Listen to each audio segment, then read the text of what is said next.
Welcome. Welcome. Do you have a lust for blood? Yes, of course. Why else would you be here? Do you give yourself the armor? Then you will need blood. Lots of it. Undead blood, like your own. But it's not as easy as you think.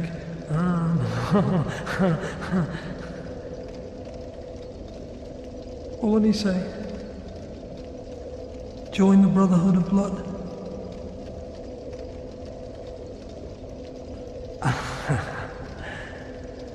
I knew it. Fantastic. You're the best.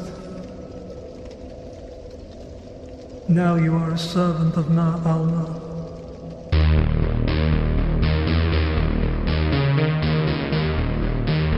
Hello everyone, welcome to the first official or unofficial Dark Souls podcast.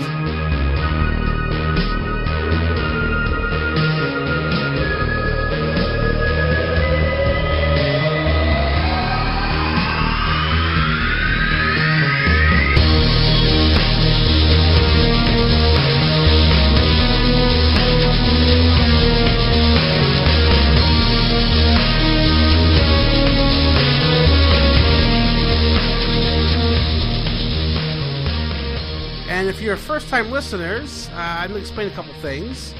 I also run the Killer Reviews podcast. My name is Greg Dumont, and I run a website called killerreviews.com. And this is also going on the Killer Reviews podcast feed as well. So if you're the regular Killer Reviews gang, I started a podcast specifically for the world of Dark Souls. I've been talking about the game for years, and I figured it's about time that I'd become a bigger part of that community. And what I can do to help that community is deliver some awesome interviews with some of the best gamers in the world of Dark Souls. So, if you're tuning in to hear the usual movie review stuff and you hate video games, you might want to shut it off or give it a chance. But if you're tuning in specifically for some good Dark Souls discussion, and you found us over at darksoulspodcast.com, then I assure you are in the right place. I have an hour-and-a-half long interview with LobosJr. He is an extremely popular gamer on Twitch, twitch.tv, and also a musician and the founder of Awesome Games Done Eventually. And before we get started on the interview, I just wanted to give some plugs here for Lobos, because we didn't get to them in the interview. Lobos has an official website that's still under construction. That is LobosJr.com.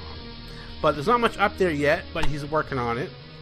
And you can find him 3 days a week, if not more, on Twitch TV.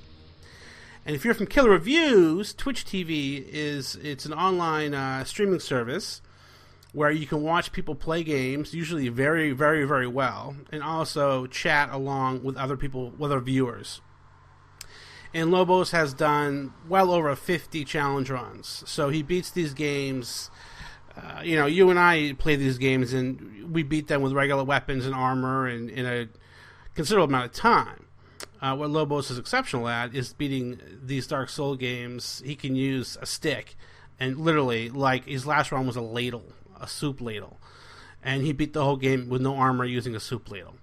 So if you're a fan of Dark Souls, this is exceptional to watch. So it's twitch.tv/LobosJr. And on YouTube, he has hundreds of videos of these playthroughs, which have gathered tens of thousands of views. A huge fan base on YouTube and Twitch. And his YouTube account is YouTube LobosJr Gaming. But you want to put in /feed if you look that up. Or just search YouTube for LobosJr. or Dark Souls 2 challenge runs. And he's also on Facebook, facebook.com/LobosJr Gaming. And he's also on Twitter, LobosJr Gaming. And all those links will be available either at killerreviews.com or darksoulspodcast.com. And as far as myself goes, I'm on Twitter at KillerViews, and I'm always in the chat rooms over at Twitch or on the forums at KillerReviews.com. And over at Twitch, I go by the username of Wega77. It's also worth mentioning at the time of this recording that the Dark Souls podcast is not available to subscribe to on iTunes, but I'll get that up probably in a week or so. And you can also subscribe to the Killer Reviews podcast. We're almost at 150 episodes. And that's a podcast about movies, life discussion. I would consider it a comedy podcast, to be quite honest with you. But we cover more independent movies, not just horror movies. We cover action, exploitation, more genre pieces over there. But it's a long-running show, but it's full of laughs and really good content if you like movies. And we've also done some video game talk here and there as well. All right, I have done enough plugs. So enjoy this awesome interview, and special thanks to Lobos for taking the time out to do this.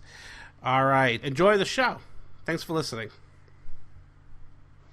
All right, everybody, we are here for the first official, or unofficial, I guess, Dark Souls podcast. And at some point, if you don't hear from me, it's because I'm getting sued, because I could have just got DarkSoulsPodcast.com. I'm going to have their picture all over the place. I'm on the phone here with Lobos Jr. Heyo. Yeah, and Lobos, boy, man, this gentleman is one of the best Dark Souls players I have ever seen. Probably even gamer. I mean, I couldn't saying I've watched you play quite a few games, and it's funny, we're talking a little bit, offline about, what makes why Lobos stands out so well, and but before we get into that. Lobos, why don't you take a minute here and explain to our listeners what you're about right now, what you're doing, why you're here? Sure. I am a normal human being that is 27 years of age. I live in Austin, Texas. Just working a day job at BioWare as a QA tester. And in my free time, I decide to play lots and lots of video games, live stream it, and also play in 3 bands. Yeah. I don't know how you have the time to do that, but it's funny. When I first started, I'll tell you, I'll explain to listeners later what Twitch is and stuff. But Lobos streams games on this website called Twitch. And Lobos, I can remember asking you at some point, like what you did for work, right? Uh-huh. And I'm sure people ask you this all the time. Yeah. And you said, with a completely straight face, and this is, way before I didn't even know anything about you. I didn't know anything about you. With a straight face, Lobos says, oh, I'm a pizza delivery guy. and he's always ordering pizza. So makes sense, right? I get the discount. Yeah, that makes sense. So for 3 months, I thought you were a pizza delivery guy. And whenever you said you worked in the game industry, I thought you were kidding. And at some point, you cleared it up for me. But yeah, and now you never know when I'm serious. Right. Well, yeah, I mean, you definitely have a deadpan face with some of your jokes. So I chose to interview Lobos because I have lots of questions. I mean, I'm a big fan, but also I didn't feel like there was a podcast. If I'm sure listeners know this, if you're tuning in because it's Dark Souls, the Dark Souls passion. You play the game, you read about the game, the demo comes out of the game, the teaser trailer, you talk to your friends about it, you look at all the secrets.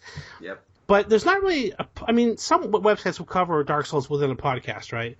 But it's really hard to find. I haven't been able to find it, which is why I decided to put this together, a very comprehensive interview and look into very specific details of the gameplay or the mythology or speedrunners, so. Mm-hmm. So that's what really interests me in why I chose to do this. So, Lobos, if you could talk about when you first got into gaming, was it Atari? Was it Super Nintendo? Kind of how you got into gaming, and what were some of your key games along the way that really drew you in? Key games. Let's see. My first gaming system that I played was a regular Nintendo Entertainment System that my parents got me and my brother when I was I don't know, 6 or 7 maybe. And they had this schedule for us. It was you could play 2 hours a day or 1 hour a day or a certain amount of hours a week. I don't even remember, but it was all limited and stuff. But when I got my chance to play, it was usually we also had kind of bargain bin games, like not the typical games, like more obscure ones. Like I played a game called The Legend of the Ghost Lion, which was like a Dragon Warriors spinoff. Yes, I actually played that game and finished it. I mean, after like playing so many Nintendo games, you get to like those, and you're like, okay, I'll do this one. It's fine. I know exactly what you're talking about. I replayed that recently, and it's actually a terrible game, but not when you're 10. Like, it was okay, but like, yeah, it was so grindy, and the encounter rate was ridiculous. Anyways, that game and like Shadowgate, and I mean, those are the ones that stick out a lot from my childhood. And then I don't think I had another console until N64, and then I don't know. I swapped between console and PC so much and just played those a ton. Did you ever get into the role playing ones, like the early, like the Baldur's Gate, Might and Magic, any of those type things? I did do not so much. I did Diablo 1, Diablo 2. I never did Baldur's Gate, very much at least. I played a little bit with my friends. I played a little bit of like Planescape Torment, but not really. Not too many of those like D&D based heavy games. Yeah. At what point did you come across, like, when did you first hear about Dark Souls?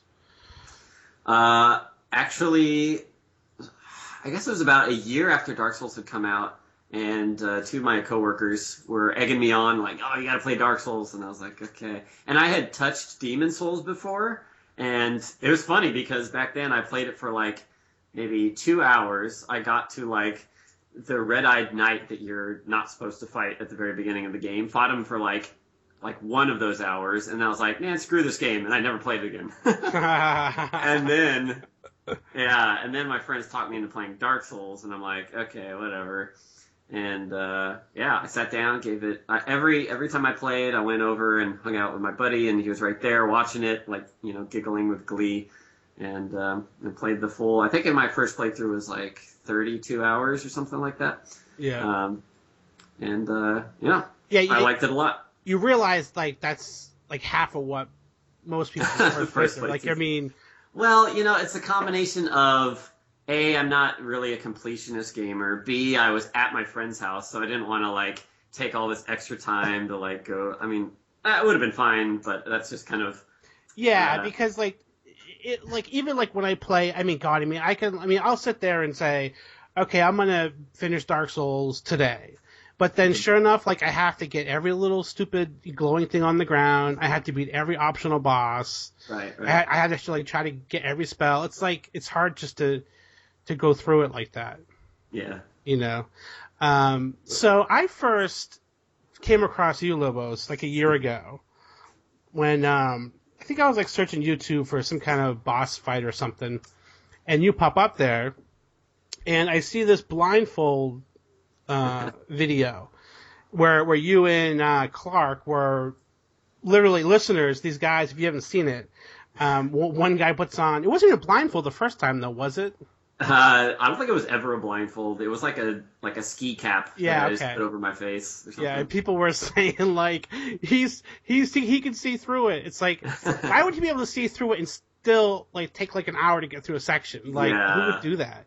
But anyway, yeah, so like, one guy's got the blindfold, the other guy just goes up, jump, and then there's, right away it's block, and then sure enough, like, I'm watching you guys, and you guys get to like, whatever, like Quelaag was a big fight. I was like, I remember you guys only had a couple humanity left, or something like that, and then, you were gonna go back up and farm more or something, and then Clark's like, okay, we'll just do one more try. And then you guys beat this boss, like blindfold is crazy, and then sure enough, like, and then there was Sense Tower. I remember I just was watching it, and it's like almost like when you're watching a movie, it's a thriller, and you're going, oh my god, because so much time has got into like taking an hour to get.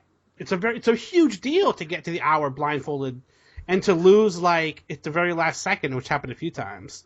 Oh yeah, very easy to die like and throw it all away. Like, definitely not, like, a very engaging thing to watch the entire run of, but there's highlights here and there that make it absolutely worth it. When you're the blindfold, well, which is worse? I mean, like, I remember you guys saying it's worse to watch, right, and to give directions. Yeah, actually driving on the controller is not so bad because you have absolutely no worries. You don't know what's going on, and you're just like, okay, I'm entering button presses as expected.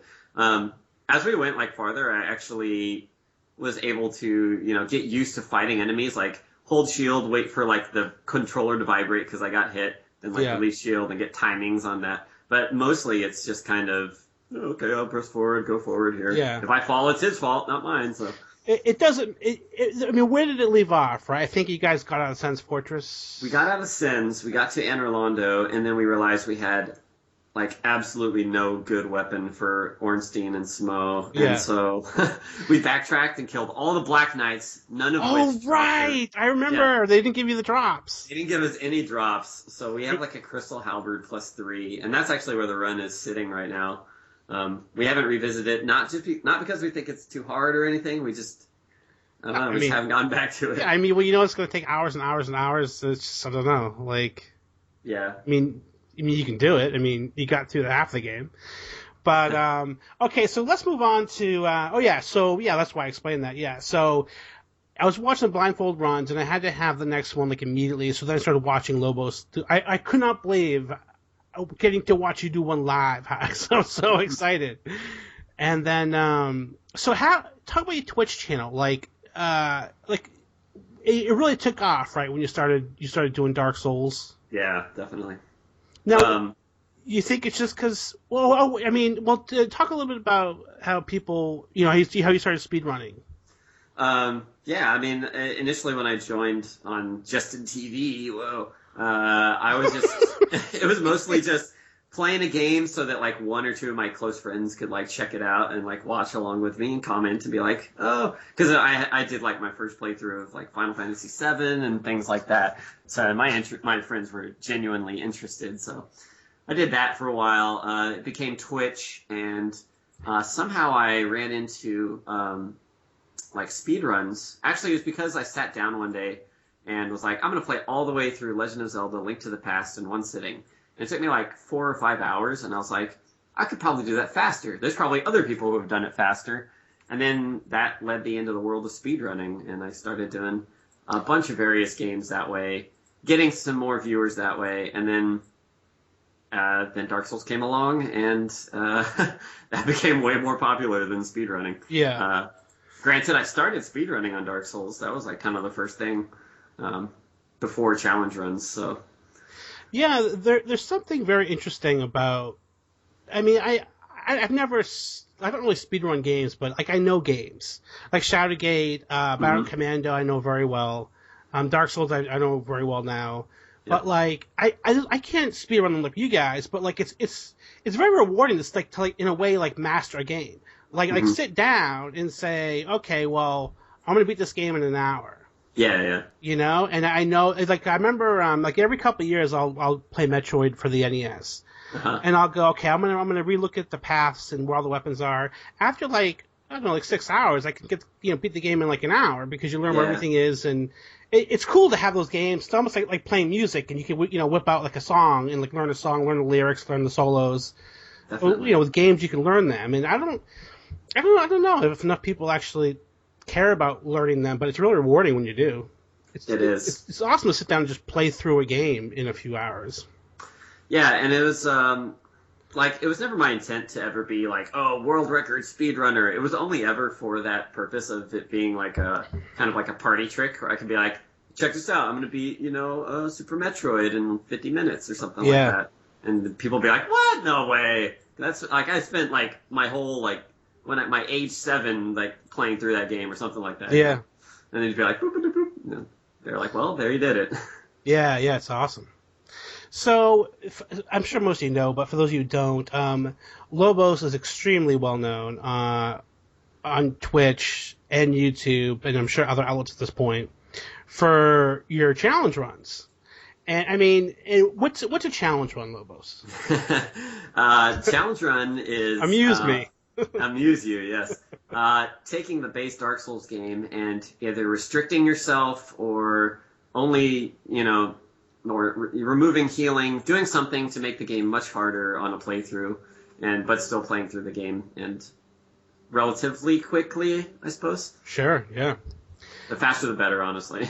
Yeah.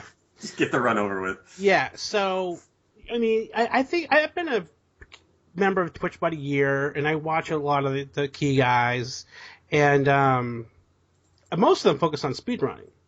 Mm-hmm. And what you do, I think, is I like watching speedrunning, but I prefer the challenges. I think it's really interesting to see, like, okay, well, how are you going to handle a dagger only run? I remember I tweeted you like months ago saying I beat ONS with a dagger. And, like, I felt so amazing. It took me hours. Yeah. But, like, it was the first time, I really didn't think I could do that. And then sure. And then I remember it was like 3 a.m, and I had this friend sleeping over. and he had been watching me do this, like, most of the night. And at, like, 3 o'clock in the morning, like, I'm still up, and he kind of just wakes up on the couch, and he's like, I can see him looking over, like, oh my God, like, he's going to beat this guy. And I'm like, shh. Yeah, so, I mean, just, I remember on Twitch, I said, thanks, man. Like, that's really cool that, I'm sure there's a lot of people that are trying things like that because of watching you. That's kind of cool, isn't it? Yeah, it's like the amount of rewards you get from doing something is kind of proportional to how much time you put into it. So if you're, like, in the case of punching Gwen to death, like, it's hard to get the super, like, new, fresh sense of reward nowadays since I've done so many challenge runs. But, like, when I find new ones, like punching Gwen to death, like, that felt good. And even though it was 2 hours of my life doing nothing but that, like, I don't know how many other people in the world can claim that they've done that. Yeah. That's sort of cool, I guess. I think it is. When you're punching Gwen, I gotta just assume people know what the fuck we're talking about, right? I mean, if this is a Dark Souls podcast, I imagine. This is the final boss to the first game. When you're like an hour and 50 minutes in, are you as cool as a cucumber, like, oh, whatever, like, laying back? Are you kind of like, don't fuck up, because I'm cool until I get to a point where I'm, like, one step away from losing it. Like, mentally? No, from, like, losing the battle. Like, I see. Because, like, in the case of Gwen's, like, I could mess up maybe 2 times in a row and not die, 2 or 3 times in a row and not die. But if I mess up 3 times and then I had to just wait for, like, an opening to heal, that's when it starts getting kind of nerve-wracking. Yeah. And part 2 is a lot worse like that, because things can just one-shot you, and it's a lot harder to heal, in my opinion, in part 2. So I know what you're saying. Like, if you're, you wait, you got to get that healing. That's the one thing. But yeah, if you have like an hour and a half in, that must be awful. I usually don't even pay attention to a health bar for several minutes at a time, and then I'll look down and be like, oh man, we made that much progress, cool. Yeah. And then go back to the fight and kind of come back later and see as the bar progressively goes down. Yeah. Well, so I mean, I know you've answered this, I'm sure, over and over, but we gotta ask you. We have to have it on record, archived, and audio. All right. What's the most difficult? I know it's different ones difficult for different reasons. But, like, was there a run that you said, like, for me, I would assume it's, like, no heal, no bonfire, which just sounds nasty as shit. But, like, is there a run at some point you're like, man, like, that's going to really be hard? Probably not now, right? But maybe, like, a year ago or something? No heal, no bonfire was certainly a challenge that I was very excited to complete.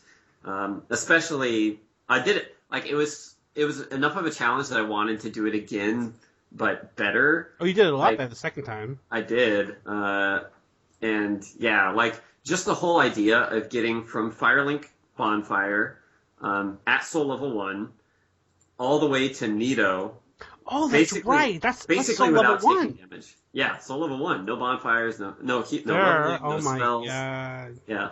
And you can, because you have to take the fall damage into Nito's room, like, you can't take basically any damage the entire way down. I remember that. And once you get into his room, then you're in red tearstone range, and I mean, it helps with the damage, of course, but it's, that's insane. I'm surprised that I was able to pull that off. You did it in especially I that think amount like of 4 or time. 5 hours, right? The second time. Yeah, I think the whole run was like 6 hours maybe, but still, I was very happy with that. And when you get to on that run, when you get to ONS, if you die, you have to start back from Firelink, right? That's right, yeah. That's crazy. And I think I don't remember if I did, but like setting up for Red Tearstone Ring was like it made the fight a lot quicker, but you get hit once and you're dead. So Yeah. I don't remember if I did on that run though. All right. So has there been one that you'd consider the most fun? like while you're playing, you're like, God, maybe it's an easier one. Yeah, One of the more unique ones that I had a lot of fun with was the bow aim only mode before we had an FPS mod or whatever. Like, basically the entire game was just while aiming a bow, because you can move around and you can roll in bow mode, so you dodge, and basically you'd only come out for healing or like interacting with an NPC or a door or something like that. I didn't watch that one. You didn't? Yeah. No. And we actually got PvP kills too. That was back in the day when we did PvP kills for every run. And So when you're running around, you have to be in the zoom in mode of the bow. yeah, that's right. You basically just roll everywhere, and it can be disorienting to watch, but That's really it didn't bother me. Yeah, that's Fine with awesome. And then what's been the most grueling as far as maybe not even challenging, but just like grinding it out? Is that punching maybe? I remember that was pretty. That was 2 hours straight of doing the same thing is pretty bad. The run that I never did finish before Dark Souls 2 came out was the clear Lordran run, which was kill everything without touching a bonfire. Oh yeah, I can't die. Kill every enemy in the game in all the areas and clear them out. That one. And you can't die, right? Yeah, you can't die. Yeah. Permadeath. It's just getting started on that run. Maybe the first 4 or 5 areas are easy, but it's still just a commitment of time that you have to go. All right, let's kill all the enemies here. Yeah. Get to the hard parts later, and then if you mess up, Yeah, that's why I couldn't, even if I had the talent to speedrun. Like when I see these guys go through like an hour, and then they know, like let's say in Dark Souls 1 in the rafters, right? Mm-hmm. If you couldn't quit out, if you died there, that would be your run. Pretty much, yeah. So like, yeah, I mean, if you're trying to get the world record or whatever. Oh yeah. It's like, and then they just like die. I mean, maybe at the rafters, just somewhere where it's like a run killer, and it's like, okay, next run. Yeah. It's like, dude, that was an hour. Like, but I guess those speedrunners, okay, I'm going to interview some, and I guess you speedrun too, but Sure. you don't sit there for 10 hours and just run the same path like 5 days a week for a year. I mean, that's right. Yeah, I mean, and the thing is, there's almost always going to be like better strategies that are coming up with, and once you get a run that you feel good about, it's like that, like no deaths went pretty fast. Like somebody's going to do it faster, and if you, I'm probably less dedicated than the speedrunners in that sense. Well, definitely for speedrunning, but maybe even for challenge running, I don't know, because you just have to return, and there's always going to be like little tiny optimizations. yeah. And so I prefer just doing the challenge runs because it's more laid back. There's no threat if you're dying. There's no worrying about a timer or anything like that. Yeah. Just go at your own pace, kind of. Yeah. Yeah, and it's different. It's it's different. Yeah. I mean, just doing a dagger versus a bow, it changes the whole game completely. Oh yeah. How do you and other runners plan the routes? Like, how involved are you in? I think probably a little bit more in Dark Souls 2, right? Like, I remember you were saying it's like in all bosses, like you helped plan the run. Yeah, Dark Souls 2 definitely, like, especially since I was one of the first to get my hands on it, like, I was like, hey, it's more of when you do a first playthrough, you kind of take notes of what works really well and what doesn't work, and then you go, yeah, like early game, that club was doing like a lot of damage, and it has a high scaling, so you just kind of find items that way and piece together a run. And you start out just going, what's the minimum amount of bosses I absolutely need to kill? What's a good weapon to do it with? And what's the route that I would take? You know, what's an order that makes sense? And when would I level? And that's the basics. And then here and there, people pick at it and go, oh, you don't have to do this. You don't have to do this. You can skip this with a jump. Blah blah blah. And so yeah. When you're planning your route, do you just start anywhere, and then look at start somewhere? Just pick like this boss to this boss to this boss, and then try it, then play it, or in your head, can you visually look at the world and say, well, like right away, do you say, okay, well, it's a lot faster if I do this guy first? I mean, like, yeah, I mean, I'm no veteran speedrun router or anything, but when I personally do it, I plan the whole thing out. I go, here's the bosses in a specific order that I'm going to do, because you typically write out, your splits on the timer, and you want to know what order you're doing everything, and then you just try it and see if it works out, and if not, then you might have better ideas of a different order for various reasons and stuff like that. So. Yeah, I imagine right away. Yeah, sure. the first run, you're like, okay, well, yeah, that would be if I did this or something, or. Mm-hmm. It fascinates me, like, because you guys went from, I don't know, like 4 hours or whatever to, I think it's right now under 2:30, right? Elijah has 2:30. Yeah, 2:20, I think. Just like you figure the first run would be like 10 hours or something. Like, I don't know, like it just like it's really impressive that you guys, the community, can figure out like a decent enough guess of what to do first and what weapons to use. Yeah.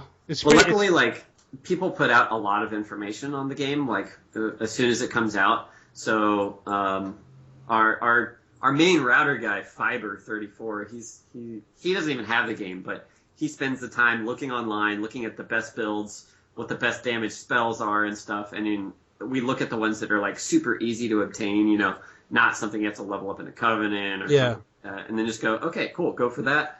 Max your stats that the damage will scale with, and then see how that goes. Yeah, and that's all the all bosses run was. He had planned out using hex damage, because apparently it was OP in PvP. Which, to be fair, Great Resonant Soul is kind of a disgusting spell in the best way possible.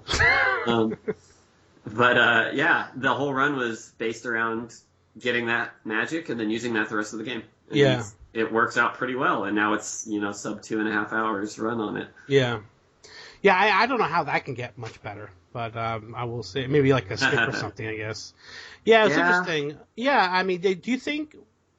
I mean, do you have any guesses for skips? Like, I mean, those can save a lot of time. I mean, are they foreseeable on any level? Like, do you say, oh, well, maybe this area can be glitched out? I'll try some stuff. When I was typically browsing Dark Souls 2 areas for skips, mainly you want to pick the points in the game where there's just a simple barrier and the rest of the game is behind it. In this case, the Shrine of Winter. Yeah. So we banged on that. I spent an entire stream 8 hours just trying to get through there, and eventually we did find out that the 1.0 version has that skip in it. Now, to be probably to get the ultimate any % run, we'd combine that skip with skipping into Adria's Keep. If you can do that, then you literally only have to fight 3 bosses in the game. Yeah. I haven't actually tried, glitching around that king door there, but. Yeah. If somebody does that, then that opens up that whole run to be it's like a 20-minute run potentially or less. So you never know. Yeah, it's pretty exciting when something new like that comes out, because everybody tries to get the better score faster or something. Yeah. It's fun. I remember what was the boss, the big tree boss in the Dark Souls 1? Chaos. Yeah. I remember that firebomb was a big deal. That was a minute. Yeah. And also the other thing was it's a much safer strategy. Yeah. That was even the best part. Not that it was a minute faster, but the fact that you can't just randomly get, stabbed by a scythe and then swept into the hole or something stupid like that. Yeah. Because that boss was just so random. I wanted to ask you this earlier, but I don't know. I skipped over it. Well, Sure. Why do you think? What do you think about this? I mean, I think I have an answer. I'm curious what yours is. Why the Dark Souls community is so passionate about this game? It sucks you in, right? Like, Yeah, it's different from other games. Yeah. The thing that I personally love about Dark Souls is it's like completely contrary to where modern games are going these days, which is being super casual, super holding your hand, telling you where to find stuff, where to go, like at all. And the fact that they hide things so well, like the idea that you can go through the entire game, painstakingly search everything, and never find the Great Hollow or Ash Lake, which are two huge areas on their own, and just be like, what? You know, it's kind of mind-blowing, the fact that there might be a hidden area in Dark Souls 2 that nobody's found. At this point, it might not be so likely, but, you know, you never know. Well, I remember, I think I'm like 150 hours in part 2. I got all the achievements. I did it this week. And I'm like, and I come across this ant creature down, I think it's called the gutter. There's this big, huge ant, just like there's gas coming out. Have you come across this creature? I don't think so. It's in a wall somewhere. Okay. And I looked it up online, and I'm like, you know, the ant creature, you know, and I found out a lot of people were asking about it. I guess it has no purpose right now that we know of. But after all these hours, I just come across this huge ant, and it just sits there. Interesting. And I'm like, what is this? It was really exciting to find, but that's what Dark Souls is. Yeah. Dark Souls puts that, mentality, in your brain.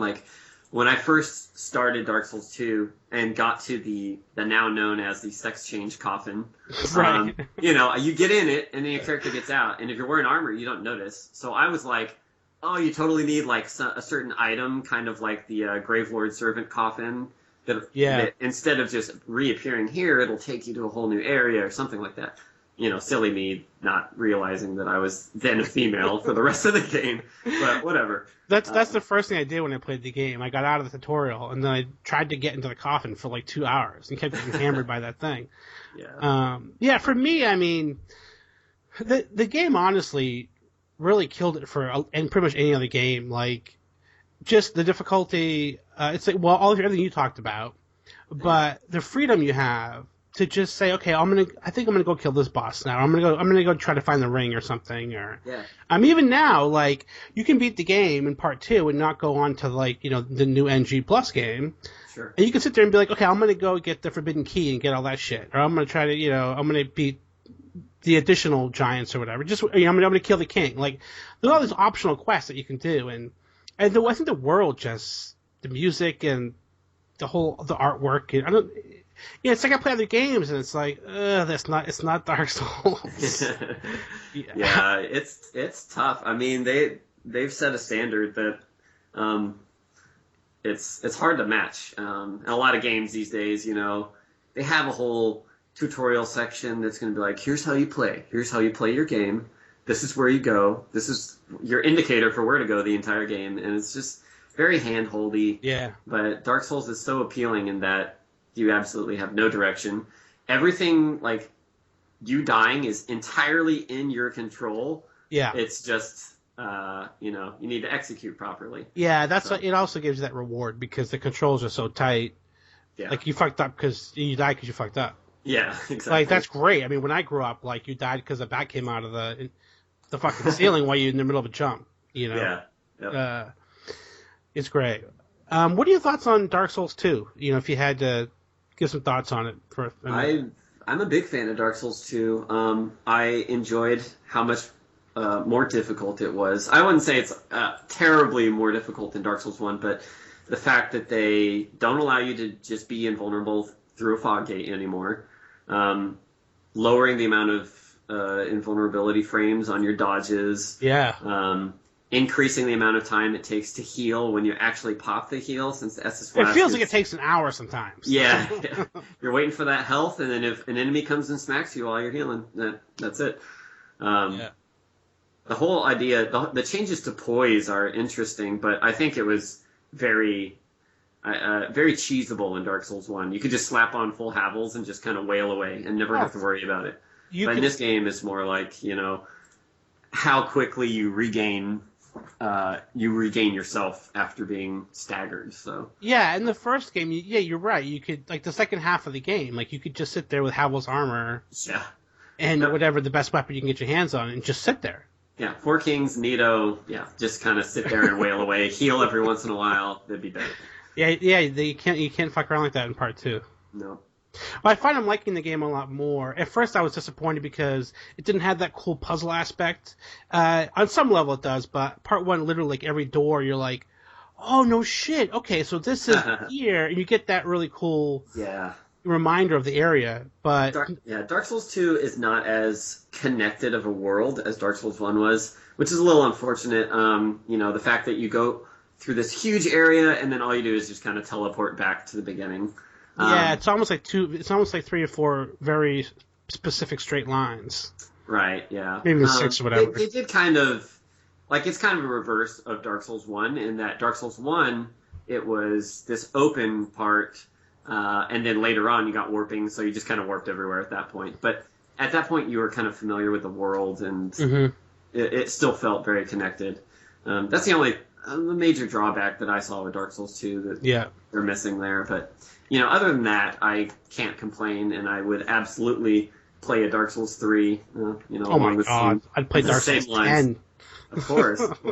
I can't wait till I'm interviewing 20 years from now playing Dark Souls 10.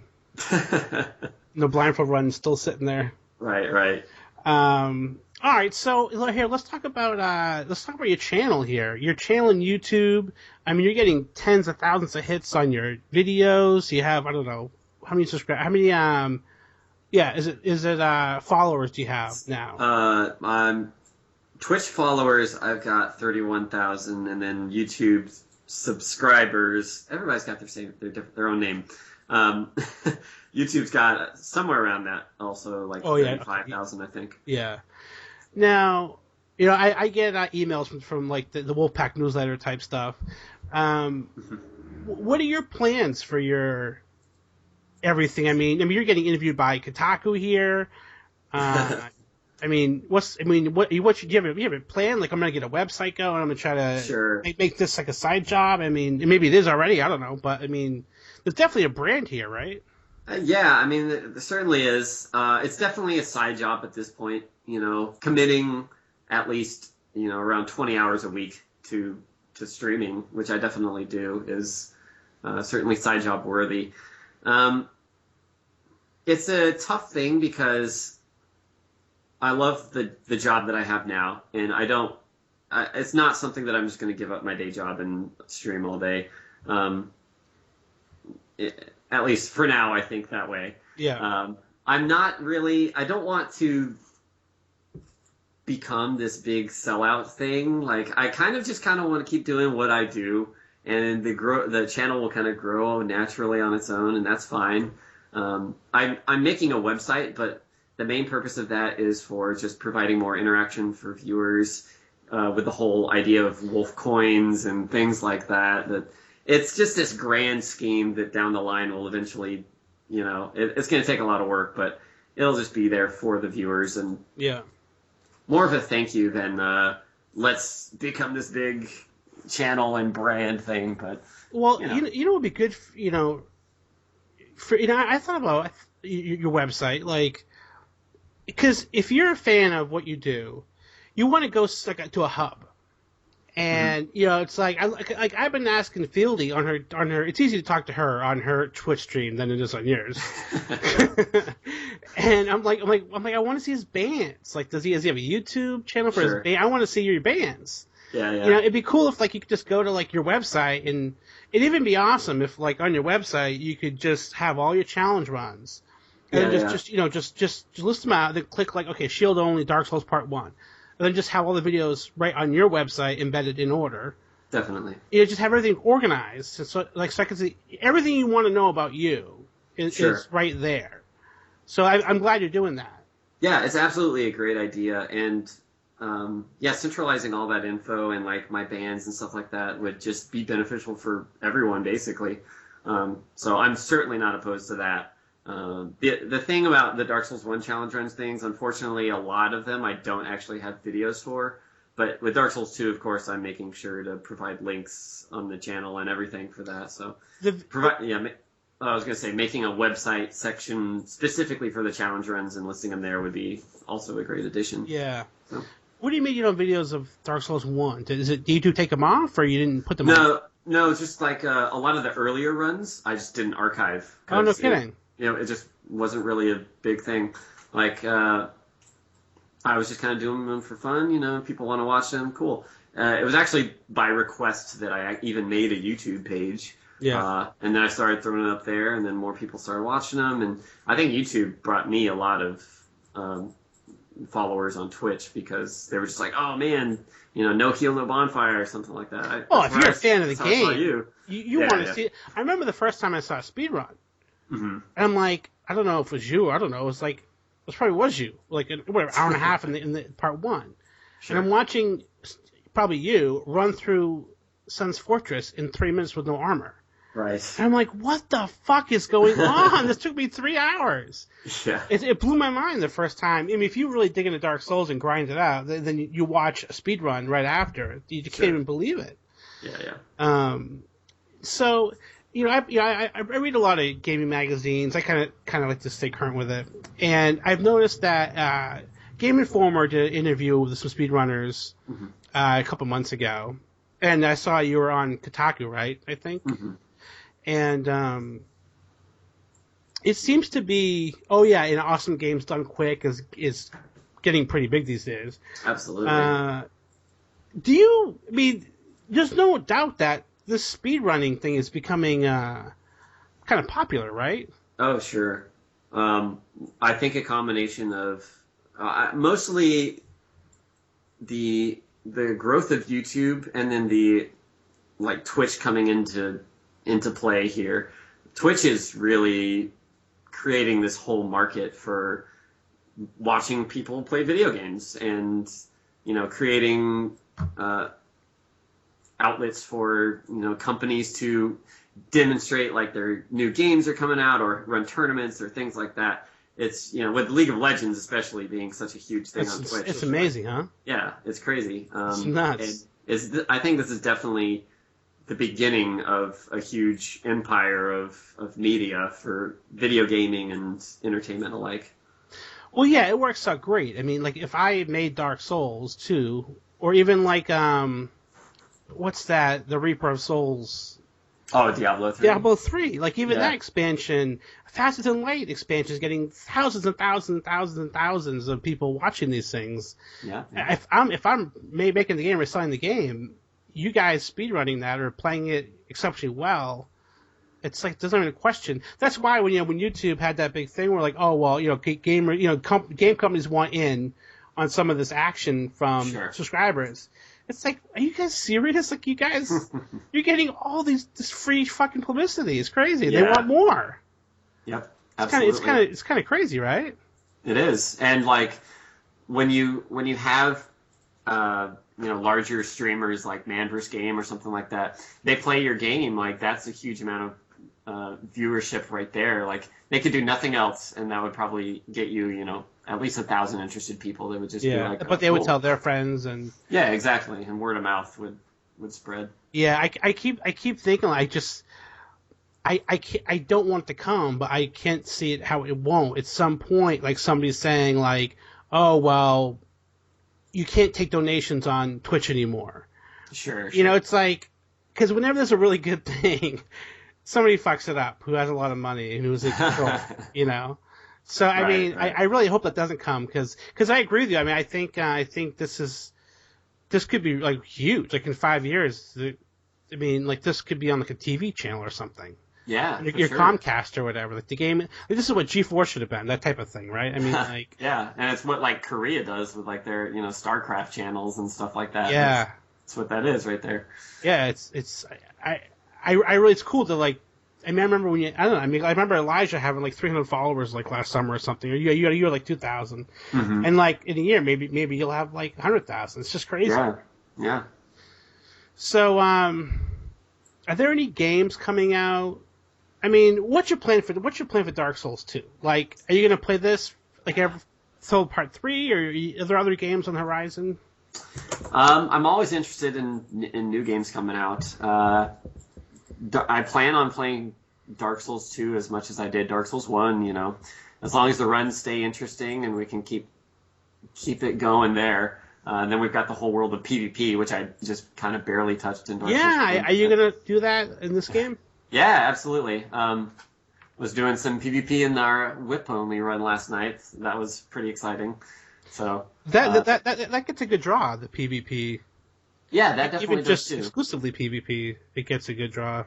Yeah, guys like Peeve and Ouroboros, like they have massive followings as big as mine that are strictly just for PvP watching. There's this guy Brandon who cracks me up on there. He just kicks people's ass and he just makes fun of them the whole time. And like those fuckers come into my game when I'm trying to get my achievements, and they see them and I'm like, oh come on, dude! Like you're gonna fucking kick my ass. Yeah. And they put on their resin. And sure. Like, here we go. Yeah, I had to do there was this achievement in part 2 to get all spells, and one of them you could, as far as I know, you can only get by doing the Bell Covenant, and you had to kill 30. I was the guy who invaded their game when they were going to the Bell Tower. Yeah. And I'm like, great, so I have to win 30 PvP fights. And I'm not good at that. But we could gank them. Some other dude would already be in the invasion or whatever, and I'd come in too. Yeah. But I remember when that achievement, I was like, oh, come on, you know. So, I don't know. I mean, did you mention a game coming out this year? Man, I don't know. Like, I'm really open to most games that come out. Like, I'm looking forward to, last year I did a thing I called it Twitchtober on Twitch, which was just a month of scary games. There's a lot of upcoming scary games that I'm looking forward to. I purchased an Oculus Rift, and that comes in the next... No shit! Yeah, in like about 2 months. So I'm going to explore that world. So we're gonna watch a stream of you with the helmet on playing the game? Pretty much. This is really cool. I think it'll be more exciting and once we get to the horror games, watching me do that, because if you have not tried an Oculus Rift, it's kind of absurd how, I don't know, immersive and realistic it is. Really? Yeah, it's kind of next level as far as where we're going to go. That's good to hear. I keep hearing it's a fad, which is discouraging, but... It definitely was a fad in the 90s when you would just put a television screen like right in front of your eyes and go, it's virtual reality. Yeah. And it's just like, not so much. But... So, I mean, it's not available, though, is it, to the general... It's not really out for sale, right? You can buy it right now. It's technically a dev kit, so it's not the consumer version. But anybody can buy it. Like, I didn't need to provide any sort of... I see. Business relation or anything. Is there any way to export video from what you see? That'd be cool. I mean, if we can export like both eyes because they're kind of different views, but you could see the game as I play it. It's just you wouldn't be able to see it in the way that I'm experiencing it. Yeah, you would see the game normally as if I was playing Dark Souls. Okay, then in the corner would be you with the helmet. Right. Yeah. That would be awesome. Yeah. So that would be cool. I'm really excited for that because I think there's a lot that can be done there, and I've already seen several games that are very intriguing that use it kind of intelligently. So I haven't really looked into it too much, so this might be an ignorant question. It's its own system, right? Like it's its own. Are there games on Xbox 364 or Xbox whatever one that you wear the helmet with and play with the controller, or is it its own? No, it's more of an accessory. It's just it provides that rendering environment, but games will come out and they may or may not support Oculus Rift in the same way that something might support a joystick or something like that. It'll support Oculus Rift and it'll just have that special rendering option that will make it completely. Well, hopefully it'll be as good as the Kinect. Yeah, right. Kinect.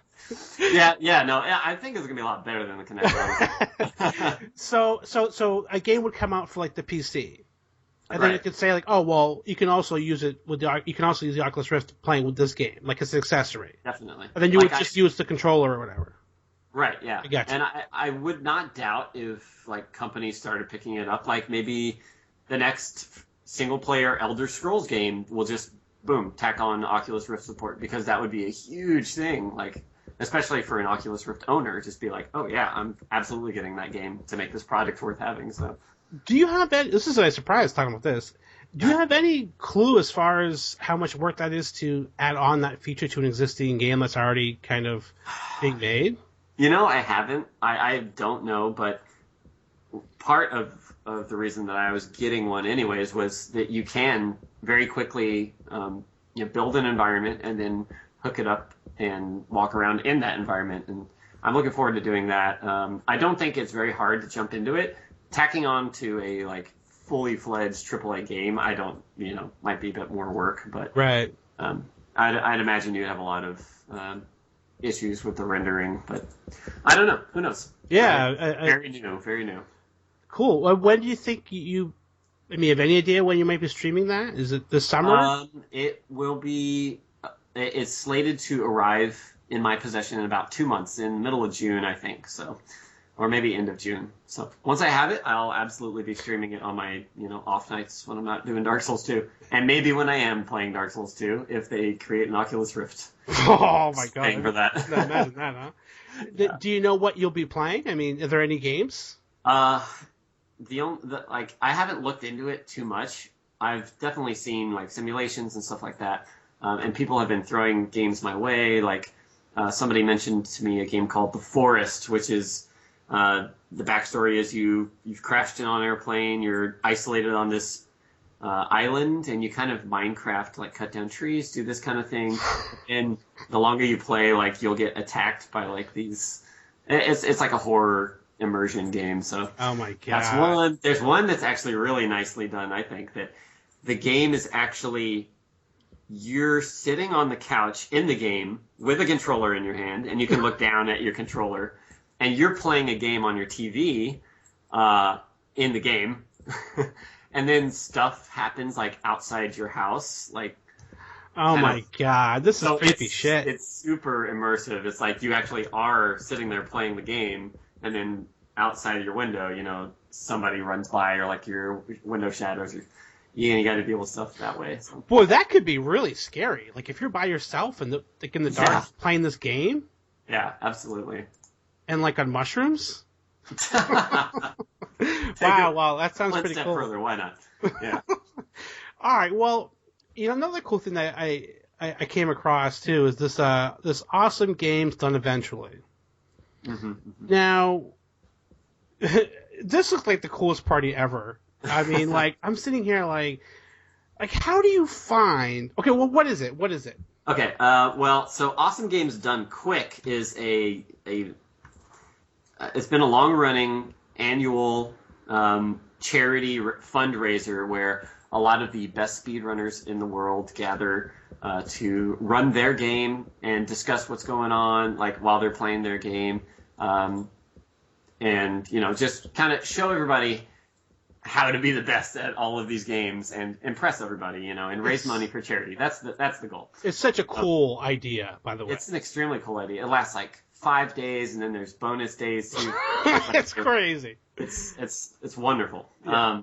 So I wanted to do the same thing, and the reason that I wanted to start it is I already had a kind of a local group of people that did speedrunning, and I was like, hey, why don't we just kind of start our own little get together where we run games and just kind of, I don't know, entertain people. And so I started doing that. The first one was like, I don't know, like 5 or 6 of us and pretty small scale. And I think I just had the third one this past year. I called mine Awesome Games Done Eventually because Very clever, sir. Not the best in the world, but we're fairly decent. Awesome games done pretty quick, though. Yeah, exactly. To anybody who's not familiar with speedrunning, it'll definitely look like the best in the world or something, just because the disparity in skill levels is, pretty small. Yeah. But we kicked it off this year, and managed to raise $5,000 for charity. Just playing games, having fun, and everybody had a real blast with it. Yeah. You know what surprised me about that is you found some. Well, there's a couple things. First of all, the girl who played Deja Vu was awesome. Yes. Yeah. Hey, can I tell you? You guys were all saying how there's nobody knows about this game probably.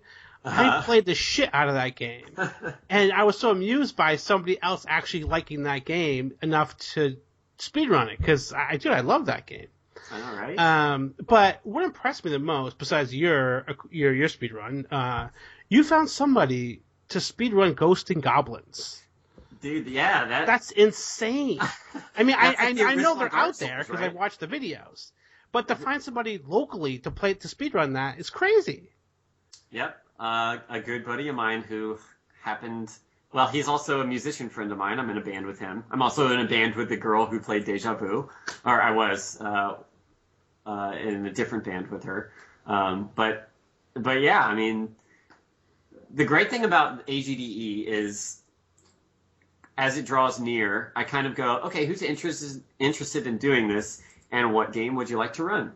And it kind of gives everybody this fresh opportunity to go, I'm going to learn this game because, just to learn it for AGDE. So you add another, speedrun game to your repertoire. Yeah. And it's very fun. Like Volgar the Viking, somebody was just like, yeah, you should speedrun this for Volgar for AGDE. And I was like, okay.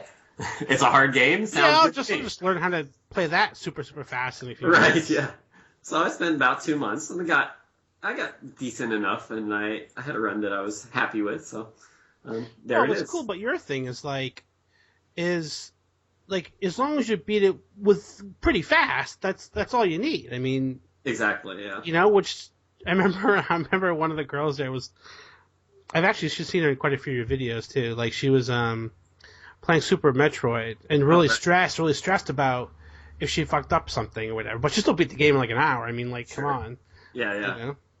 So that guy who's, by the way, listeners, if you don't know. I mean, how hard Ghosts and Goblins is to play. I mean, it's one of the hardest games I've ever played. I remember when I was a kid, I beat it, but when you get to the end, you have to play through it again.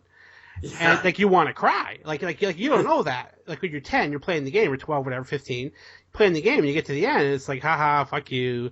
Like, they actually say, I don't know, I forget, it's a fake boss, something like that, but... Yeah. But then they literally put you back at the beginning of the game, and you didn't officially win it until you get to the second time. And it took me 20 hours. Second time through too.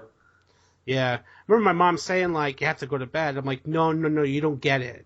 I can't. There's no password. I can't go to bed. I'm on my second time through. I'm going 15 hours later. Yeah. But that game was awful to beat. So the guy just happened to know that, huh? I think he learned it for that also, but that's my buddy Justin. He's a trooper. He people donated to get his shirt off, and then oh wait, was it? No, he donated. We made an incentive for him to play in his boxers because the Ghosts and Goblins character, of course, when he get hit, is in his boxers. So he did that, and then on top of that, he was like, well, if we hit 5,000 during his playthrough, then he was going to take his shirt off. So he just did a boxers run. And that's really great, though, man. You guys raised $5,000. Yeah, that's awesome. That's great. Good for you guys. That's great. And when's next year's? We don't have a date yet. I have a command in my Twitch chat that improperly still says the information for last year's, but it's a little early to necessarily. Yeah, I guess so, right? I mean, it's 8 months. Yeah. And so it's at your apartment, and people are hanging out drinking. I mean, it's one day, right? Yeah, this one was one day. And I try to have people submit runs that are going to be an hour or less, so we can fit as many people as we can in as many runs. Yeah. Yeah. Oh, it's good times. I know. I look around at my friends to hang out, and I don't know. All my friends are online, in my movie community, or Sure, yeah. If you're online, in a community, my website has lots and lots of people, and you meet people over the years. My writers, hang out with once a year, at a convention or something. But my local guys, they're into sports and stuff. I can't really Sports. the Sun. I can't really connect like that. You're lucky to have that group of people, even your musician friends. Yeah, definitely. Because I play guitar too. It's sure. I don't have that circle, so that's pretty great. I'd have to say that mostly is thanks to living in Austin, because Austin is like this weird hub in the middle of Texas that's nothing like Texas, and is like a boiling pot of all sorts of different types of people, and it's got a big gaming community and music community, and so it's just kind of perfect for me. Yeah. Do you guys have the is it the Draft House Theater there? Yes. Yeah, that thing's crazy, right? It's awesome. I have not seen a movie in a standard theater in like 4 or 5 years because of it. Yeah, they always do cool things. I remember like the King of Kong they had there with Steve Wiebe there, and so many cool things. Yeah, yeah, it's awesome, all awesome. Definitely. So you're in some bands and you play video game music, right? Yes, all 3 bands are devoted to creating video game tunes on live instruments. Is it and you play guitar? I do. People don't know. Is it all instrumental? Yes. Except for the certain occasions where we are playing a song from a video game that has vocals in it. So, yeah. Right. One of my bands is the Returners. We do the ending theme from Metal Gear Solid, which has singing and vocals in it. And we have a female band leader. Her name's Lauren, and so she does vocals on that. As well as we have a cartoon medley where we play theme songs from 90s cartoons, which are awesome. And there's also some singing on those, too. So, dude, I could drive an hour in any direction, not find any person that would be like, oh, that'd be cool. Is that girl who's saying, Lauren, does she play an instrument, too? Yes, she plays flute, actually. Yeah, okay.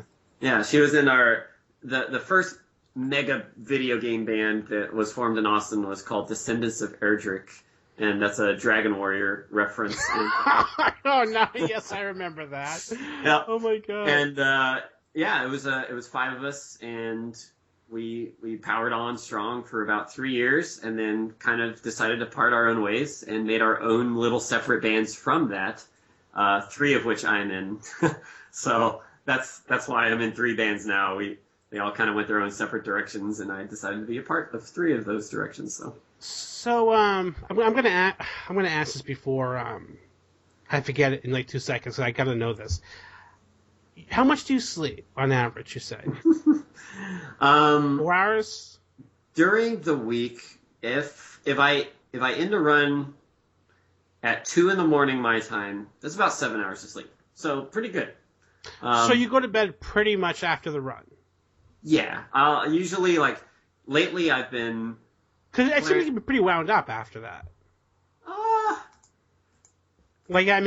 guess if you punch in, I wind down by clearing out my emails and then like starting the run to upload to YouTube or something. That's been the last couple of nights, and then I just go to bed from there. And I don't have too much trouble going to sleep after that because it's usually late, and I'm usually sleep deprived anyway. So there's that. Also, I think I expend a lot of energy while streaming for 8 hours straight too. So yeah, just trying to stay lively and also focus on the run. Just like when you play live music and do your shield dance.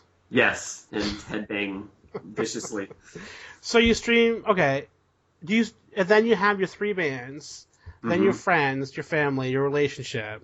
Yep. Do you ever have Lobos time? Like what's Lobos time? When does that happen? Dude, all of that is Lobos time. So you never need a day to yourself to just not do anything? Like anything? Or is that how you relax? Just kind of... streaming is kind of a relaxing thing for me to do. Yeah. Because basically my thinking is if I'm playing a video game, I might as well stream it because somebody out there will want to watch it, and I am okay with them watching it.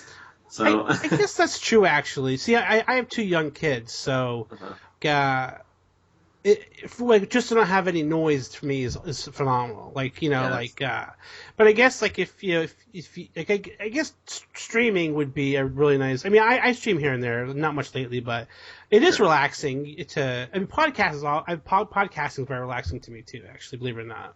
Sure. So, but you just really enjoy doing the things you love. I mean, I guess you're right. I guess it is Lobos time.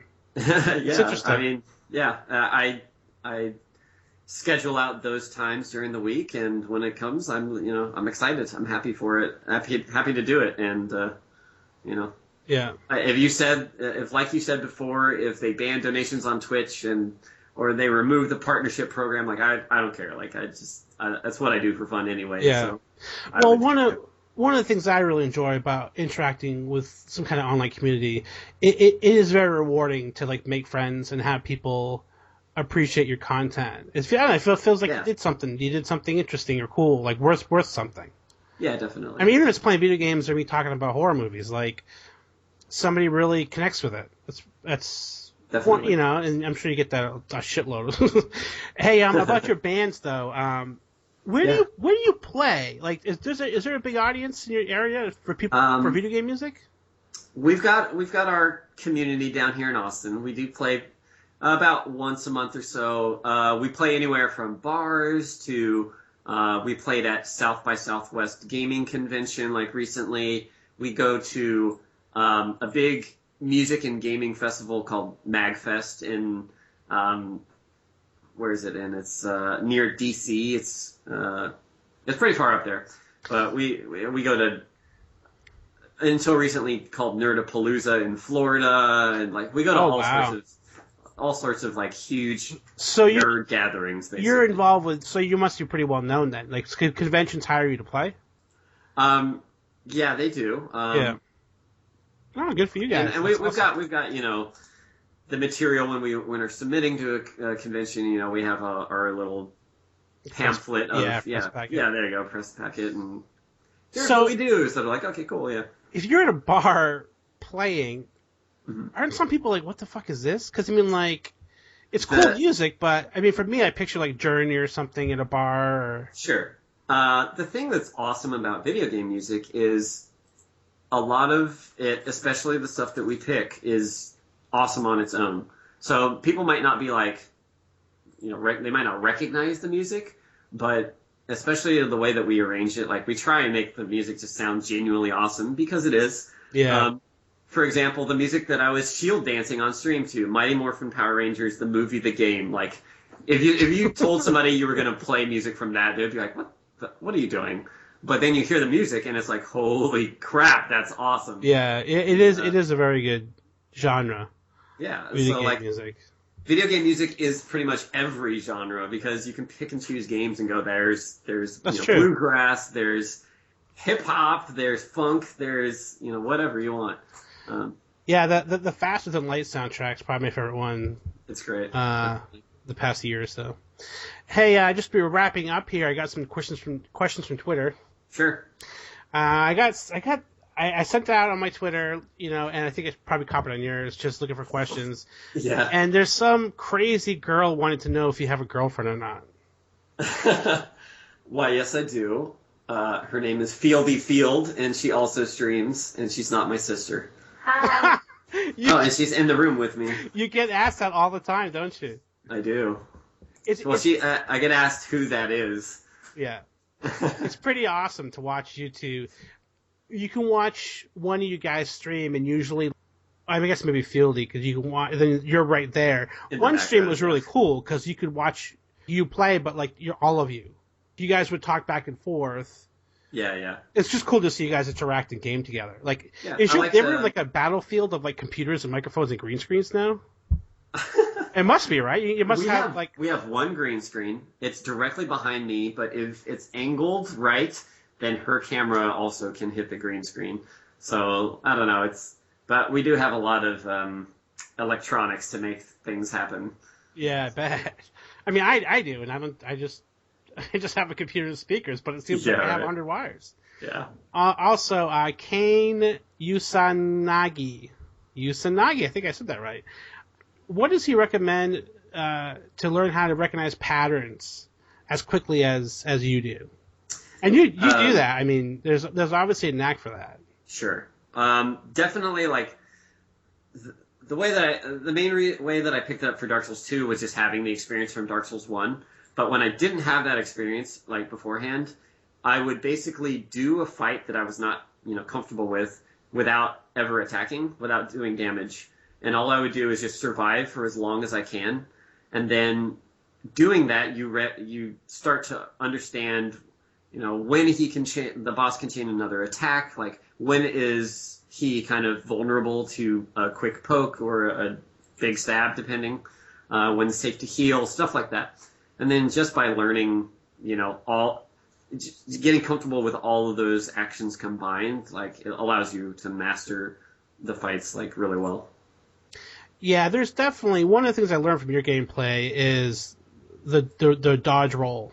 There's definitely a time. See, how I approached that game is originally like, okay, I'm gonna get tons of armor, upgrade weapon, the best weapon I can find, upgrade, and just try to survive for maybe 2 minutes and get some good hits in. Sure. But after a while, that becomes kind of boring, and because once you really learn, after hundreds of hours of playing Part 1 and Part 2, it's like you do learn the patterns, and you start wanting to use more interesting weapons. And then that's where, for me, the real fun came in, was actually, like, learning the bosses. And surviving. Like that was definitely the best part for me, was to actually like, looking at the mechanics. Yeah, and I think, like, the dodge mechanic, the fact that you're invulnerable for a short period of time is, like, a really brilliant part of Dark Souls combat, because it basically puts forward that if you learn exactly when damage is dealt, you can avoid damage at all times. And knowing that, like, knowing something is possible, for me, absolutely makes me, since I know it's possible, I know it's achievable. So that's kind of how my challenge runs go. I just kind of, people are going, why don't you summon for that boss? You've been on this for 3 hours. And I'm like, no, it's very easily doable. You just have to execute. And so once you do it, then it's very rewarding. And there you go. Well, yeah, I mean, at your level, there's not much else besides, like, a punch. Like, going through the whole game with, like, a punch or something, or no heal. I mean, like, those are serious adventures you take, for lack of a better word. Mackie on Twitter wants to know, who's the best Dark Souls player? The best Dark Souls player. Lobos! I would say there's different ones for different skills, right? Yeah, definitely. Like, for example, when we were doing bingo in Dark Souls 1 not too long ago, Nubist would typically, like, win those most of the time. But then there would be the bingo card that says, kill Sigmire, like, and we'd be doing it really early game. And then that's where my skills come in, because I can just survive forever on things and deal 5 damage to an enemy. And, and so the speedrunners have their knack for running through areas very quickly, being optimal with movement and stuff like that. And I'd say definitely the leading ones these days are like Elajaz, Nubist, Sanso84 has always been an amazing player. I got to shout out Tyler's Gaming for having world record on Dark Souls 1. Anybody that can do that is impressive. I watch all those guys. And I like everything for different reasons, but for me, I think Sanso is just a beast. Sanso put so much time into Dark Souls 1, and his consistency is what is the most impressive, really, in my opinion. Yeah, I would not... Is it Elajaz? I mean, I call him Ella, but I don't know what his whole username is, but whatever. Sure, yeah. Like, he's had the all-boss record for a couple weeks, I think, but just knowing that Sanso's out there, like, grinding it, I'll be like, oh, fuck, I wish this guy would take a break. I know, right? Yeah, but I really am enjoying all the community. You guys are awesome. And last question from Xander Kane. When streaming Dark Souls, what is the one question you cannot stand answering anymore? I bet there's a bunch of them. Like what's RNG or something? Or, how can you take that bonfire? I mean, you answer some of the same questions every hour, right? I really do. The thing is, a lot of the times, the question that's asked is, what is this run? And I guess that's probably the most annoying, because I have a command that they can type in and find out what the run is, and I also pretty much always have the title as whatever I'm doing. Granted, sometimes I'll swap what I'm doing and not be 100% accurate in the title, but I guess that's the one. Or the ones that are just kind of general statements about why don't you why don't you give up or things like that, you know. It's a lack of faith, I suppose. Yeah. But however, those do always help me to persevere, because I'm like, oh, you're saying this isn't doable, then it's definitely. Well, they clearly don't know if they're asking that. They don't watch much of the stream. Yeah, that's what I usually answer with. I go, you must be new here. You really don't. I mean, you win every time. I don't get it.